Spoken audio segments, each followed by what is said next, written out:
Jojo was an amazing senior pup who came into our lives about 2 years ago. He was adopted by my family, and we met him originally in New York City at an adoption event. And of the hundreds of dogs that were there, he popped out to us right away as a pup who could definitely use a loving home, who might be overlooked along the way just because he is a little older and he was a little slower, but no less loving and no less energetic in his eyes. So senior dogs can sometimes be harder to adopt. People are looking for younger animals that they'll have more time with.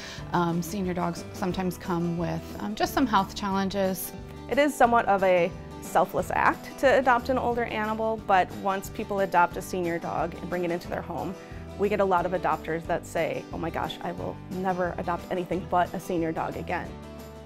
Jojo actually spent the first 8 years of his life essentially living in a cement floor, windowless warehouse in a cage on a chain. When we met him, he actually had really worn down teeth because there was no toy, nothing to play with, and he spent most of the time chewing on his chain. So until he was adopted at 9 years old, he had spent his whole life of not really knowing joy. But when he got into our home, and after a couple days, he just started to open up as a dog, and you could see his personality. And then he met Molly, who ended up becoming his best friend. She taught him how to play with toys, and the next thing you know, Jojo, who went from never having a toy in his life, now has countless toys and loves every single one of them. And he would actually just collect them in his bed. He loved every second of life that he had with us, and we loved every second that he was part of our family, but he was diagnosed with cancer essentially 4 months after he arrived.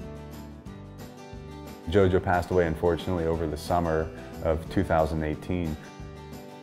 So we set out to really find a way to memorialize Jojo and keep his legacy going. And to do so, we're donating toys to as many shelters as possible using the proceeds from our coffee. So tomorrow we're going to be heading out to Anti-Cruelty Society to provide our first donation in memory of Jojo, to say there might only be one toy now, but there's more down the road.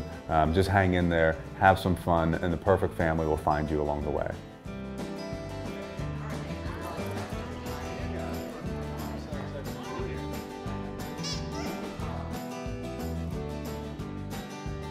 We're super excited that Grounds and Hounds is here today to drop off a donation of toys. The dogs here love toys. We love to get them out. The mental stimulation with toys is always fantastic. They're in a cage in a really unfamiliar environment, and it's something familiar. It's something that's fun for them to distract them potentially from the stress. It makes them, feel like, hey, things can be kind of normal, things can be, fun and okay while I'm in here.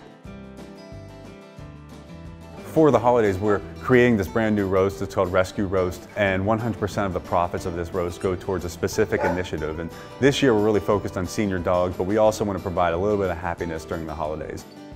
Donating these toys really brought up a lot of memories of Jojo, and seeing the dogs just brighten up and really just their eyes widen. Especially some of the senior pups who kind of still have that same little gray beard and face as Jojo. For me, it was just an incredible experience. Our goal is to provide 2,000 toys before Christmas. We already started off with about 200 here today. So if you join us, hopefully we can make this happen and provide a really happy holiday for every pup in need.